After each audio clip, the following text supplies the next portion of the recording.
Welcome to the deep dive. Today we are strapping in for a very focused, highly technical session. We really are. We're looking at that world where enterprise cloud meets native container orchestration. Our source material is, well, it's pretty targeted. It's the deep architectural knowledge you'd need for the 3V0-24.25 certification, which covers VMware Cloud Foundation, VCF 9.0, and that core integration of vSphere with Tanzu. That's right. And for anyone, prepping for that exam or just trying to get ahead of the architectural curve, this is absolutely crucial stuff. We're trying to move past the basic definitions here. Exactly. Our mission today is to quickly synthesize these core concepts and really dissect why these specific components were chosen to integrate Kubernetes workloads onto vSphere. And what technical problems they actually solve in a real-world enterprise context. Okay, so we have about 10 critical concepts to unpack. We're going to try to frame them sequentially, starting right at the foundation. So let's unpack this. The entire architecture rests on one critical component that really kicks off this whole transformation. The supervisor cluster. The supervisor cluster. What exactly is the architectural shift it represents? Why is it so radical? Well, what's fascinating here is that the supervisor cluster fundamentally blurs the line between virtualization and container orchestration. It's not just about installing Kubernetes on vSphere. Right. It's about transforming the vSphere cluster itself into a native Kubernetes environment. The supervisor cluster acts as that essential management plane. So it's not simply running Kubernetes inside a bunch of VMs, which is, what we all used to do. Not at all. The Kubernetes API server is actually integrated directly into vCenter server itself. How does that translate down to the ESXi hosts? And that's the radical part. The ESXi hosts themselves now run these special control plane components. The supervisor cluster manages the life cycle, allowing the Kubernetes API to talk directly to vSphere primitives. Like namespaces, resource pools. Exactly, and storage policies. Yeah. It introduces mechanisms like CNS, cloud native storage, to kind of bridge that gap. At the end of the day, it's the core control loop that lets you manage VMs and containers through a single unified interface. The Kubernetes API. The Kubernetes API. Wow. Okay, that makes the supervisor cluster the ultimate gatekeeper for resource access then. So if we have multiple teams, maybe multiple tenants, all using this platform and accessing resources through that one API, how do we enforce, predictable performance? Yeah, how do you stop a bad actor? Right. How do you stop one person from just monopolizing the whole environment? And that takes us immediately to governance, and specifically to resource quotas. These are defined within a vSphere namespace. Okay. So while the namespace gives you that logical isolation for a team, the resource quota provides the hard technical boundary. So it's about more than just limiting CPU and memory, right? Oh, much more. The resource quota sets the maximum consumption for CPU, memory, and really importantly, storage within that specific namespace. Okay. From an enterprise view, this isn't just about resource enforcement. It's critical for things like chargeback, for SLA adherence. You guarantee a ceiling for consumption, which prevents resource exhaustion. And ensures every tenant gets predictable performance based on what you've assigned them. Exactly. It maps directly to budget and capacity planning. Excellent. So once we have the control plane, the supervisor, and the governance quotas within namespaces, we need connectivity. These workloads are useless if they can't talk to the outside world. So we're talking about north-south routing, traffic coming into or leaving the data center.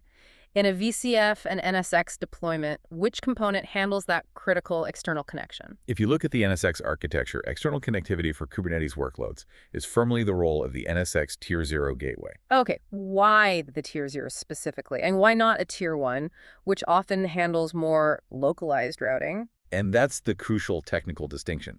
The Tier 0 is typically the top-tier router. It interfaces directly with the physical network fabric, the external routers. Got it. It's responsible for establishing that external connectivity, often running protocols like BGP, to advertise the network routes for the supervisor cluster and the TKG clusters out to the corporate network. So north-south traffic needs that external peering capability, and the Tier 0 is what provides it. That's the piece that does it. So the Tier 0 is kind of the main highway intersection. Now, let's look at traffic management once that traffic is directed toward a service. This platform uses the NSX Advanced Load Balancer, or AVI. We hear about the controller and the service engine. Right. Can you clarify the specific function of the service engine? Yeah, this is a key distinction. The service engine is where the rubber meets the road. It provides the actual data plane for the load balancer. Okay, the data plane. And that's a vital operational point. So while the controller is the centralized brain, it handles configuration, policy, management.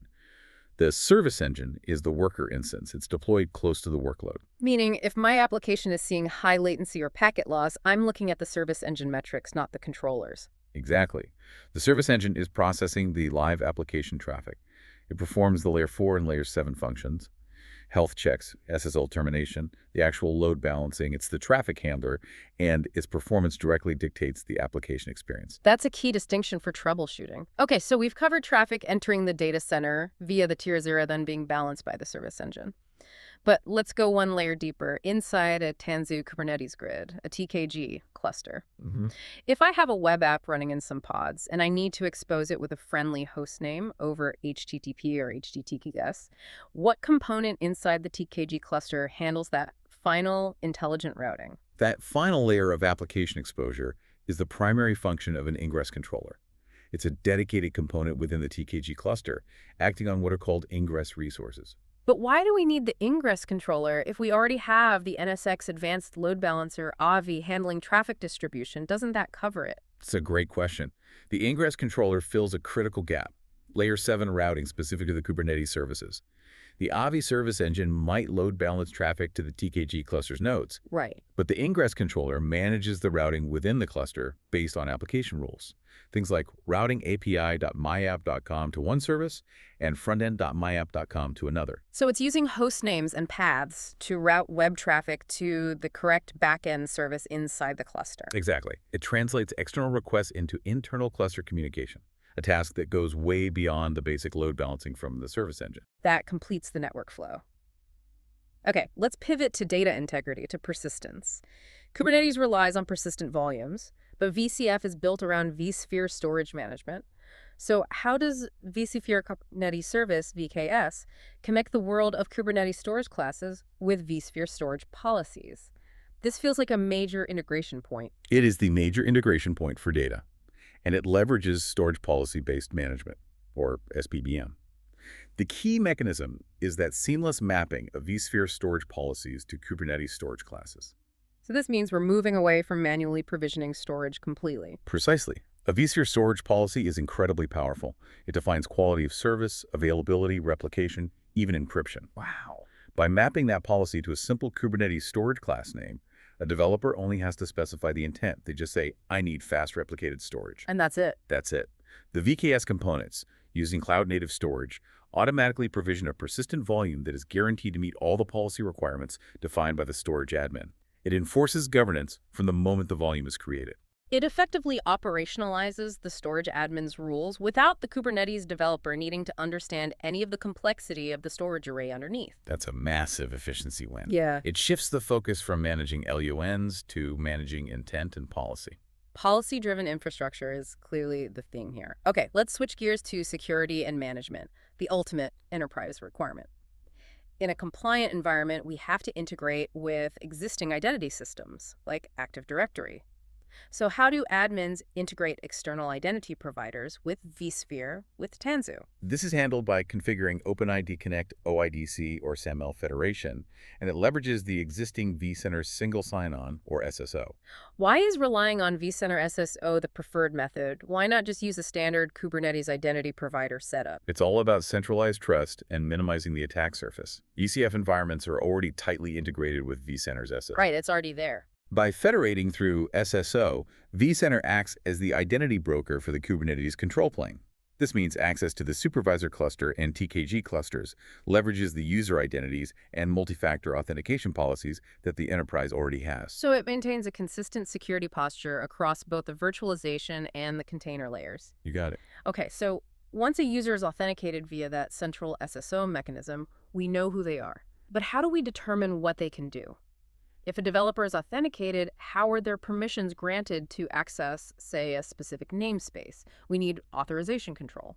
Authorization is managed using vSphere Role-Based Access Control, RBAC, but it's applied in a really unique way. The administrator assigns specific vSphere roles, not Kubernetes roles, Okay.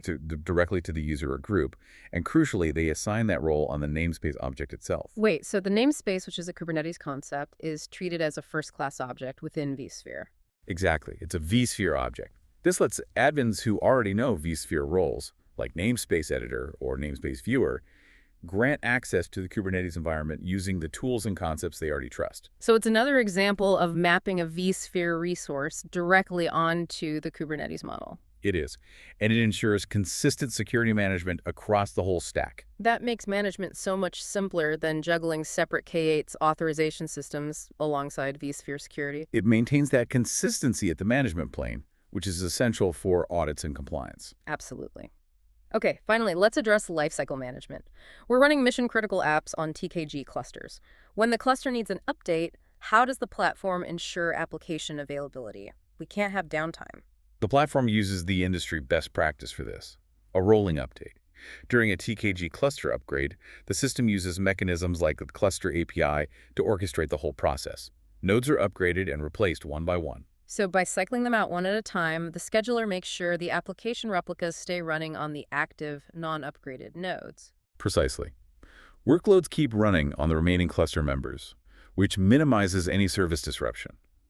Once the pods are drained and rescheduled on the new updated node, the process just moves on to the next one. It maintains availability throughout the entire process. Yeah. And as they deploy those new nodes, what's the best practice for making sure those new TKG clusters are consistently deployed with supported, secure, validated node images to prevent drift? That's the critical role of the subscribed content library. The primary benefit is providing a centralized, automated source for VMware validated Kubernetes node images. The images for the control plane and worker nodes. Right, so rather than pulling images from all over the place, this ensures consistency. And simplifies lifecycle management, I'd imagine. It does.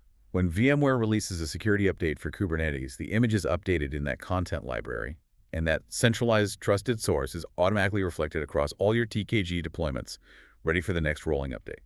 Thanks for diving deep with us. My pleasure. We'll see you next time.